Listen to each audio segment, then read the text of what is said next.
This is the Toyota BZ. Yeah, if that sounds unfamiliar to you, that's because they've made a lot of changes to this. I think a lot of them are wins. The first one is in that name. So it used to be the BZ4X. They've changed it because, gosh, that used to be very confusing to consumers, and I can understand why. I don't know, 4X, what does that mean? Anyway, BZ from Toyota, that's your first win. The second win is how this sucker looks. So if you can recall also, it had all of this kind of black cladding on the side of it here.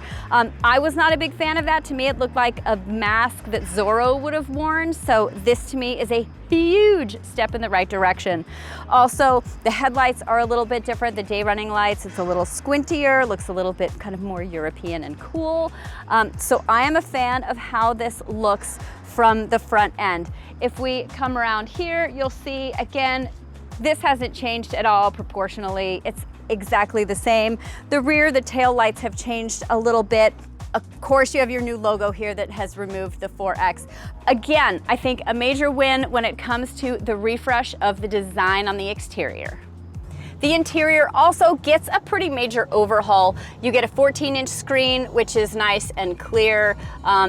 These are actually really kind of nice looking knobs. I think these are Lexus knobs, which, yeah, sure, steal from that parts bin. I have no problem with that.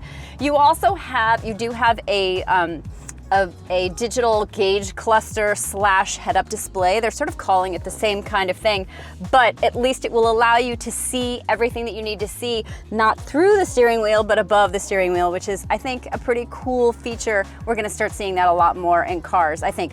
You also get a dual charger here. Your passenger is going to love that. You also are gonna get ambient lighting in here. So if this is a younger person's car, you wanna mess around with your mood, you can totally do that too. I know I said that we were gonna do a first look of the BZ from Toyota, but you know what? We've had a chance to hop in it and drive it a little bit. So I'm gonna tell you what I think. We don't have a ton of time, so this is really just a very first impression, but I will say this, the increase in horsepower is really welcome. I mean, you just put your foot into the throttle a teeny bit and you really do feel that really quick acceleration. So that part is super nice. I love it. Of course, the extended range is huge. So you get in and you see a number that's close to 300. I think we're at 299. I'm at 291 right now.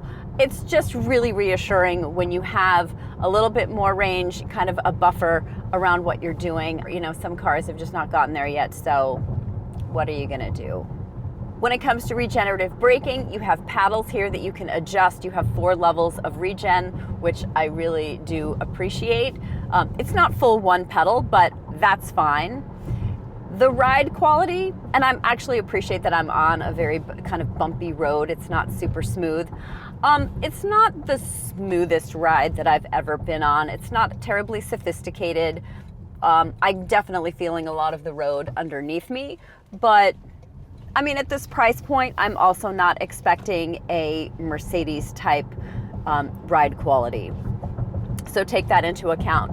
We don't have pricing on this yet, but right now, as it stands for the 2025 model year, you're looking at anywhere between like 38 and sort of 42. So with the added range, the increased horsepower, I'm hoping they don't go too much more expensive, but you're looking at probably high 30s, low 40s for the BZ, the refreshed BZ, minus the 4X.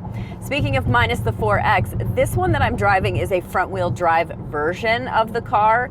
It does have a snow mode, which I think is really curious because I don't know how front-wheel drive is going to handle some snow, but I have noticed that around turns I'm getting some tire squeal, and that's fine.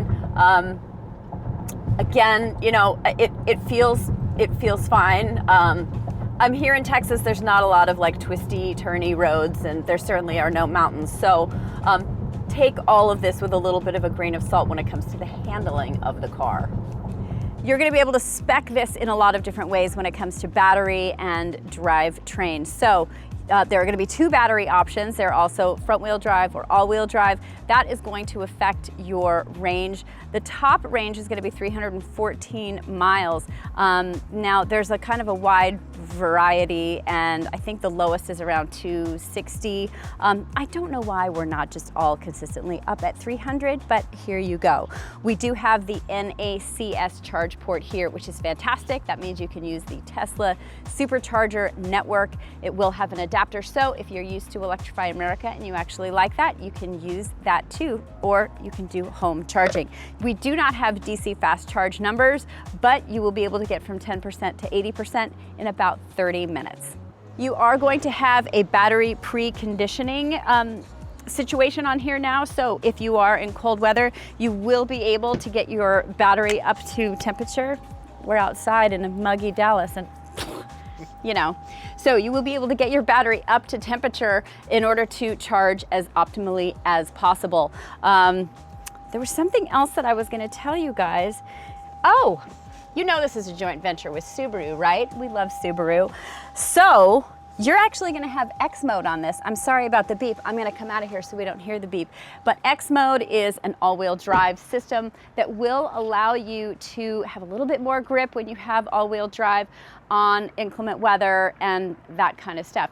Now, if you are planning on taking your BZ off-road or onto a little bit of dirt, guys, I have some news for you, and that is this. This is the BZ Woodland. Yes, if you saw the video on the Subaru Trail Seeker. There's so many of these different monikers, I can't.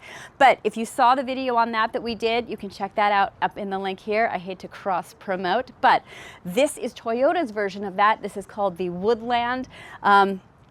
And as you can see, it's a little bit more sort of ready to go. And that's mostly in this area right here. You have 6 extra inches off of the back of the BZ, which will allow for more cargo space. Let's see if we can actually open this up. These are all pre-production models, but there you go. Oh look, they're gonna love seeing this. You have some extra room back here. Maybe you can't see that, but it's all great. Trust me, it's there. But I'm gonna close this because nobody wants to see the under, like no one wants to see your underpinnings. I love the color of this.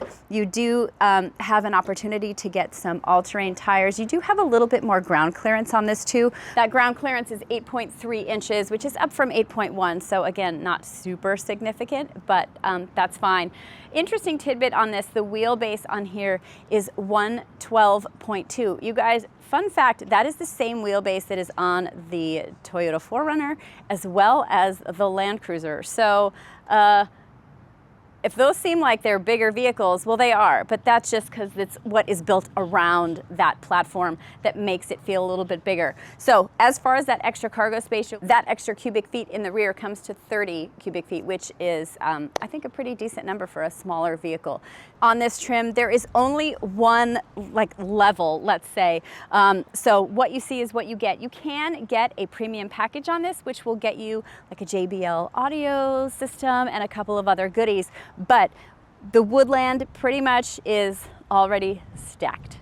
As far as power goes, 370 horsepower, which is a great number. The only problem is you get 260 miles of range, which on this, if you're taking this out to adventure, that doesn't seem to me to give you a whole lot of adventure time. So that is something to consider, but I'm hoping that that number actually improves over time. I want to say one thing quickly about the Woodland moniker. I'm really glad that on a lot of these products, like the TRD, is kind of going away. TRD to me should be reserved specifically for something that is highly capable off-road. I think they diminish it when they put it on other things. Woodland is perfect if you're doing some light off-roading or heading on a dirt path to get to your destination, then this is far more appropriate. In addition to you being able to get to your destination, this sucker can tow up to 3,500 pounds. Other EVs in this category include, well, the Subaru Solterra, the Hyundai Kona, the Hyundai's Ioniq 5, Tesla Model Y, Ford Mach-E, and the VW ID4, just to name a few. The regular BZ will be in dealerships around the middle to late 2025. The Woodland, however, will not show up into dealerships until early 2026. A lot of wins here for this particular product. I think they're really doing a lot of nice upgrades, especially this, a brown wagon looking thing. I mean, I don't know how that is at all bad. Look, if you have not subscribed to the Kelley Blue Book YouTube channel, please do it now to get more information on these vehicles, as well as all other things cars that we talk about, which is all of them.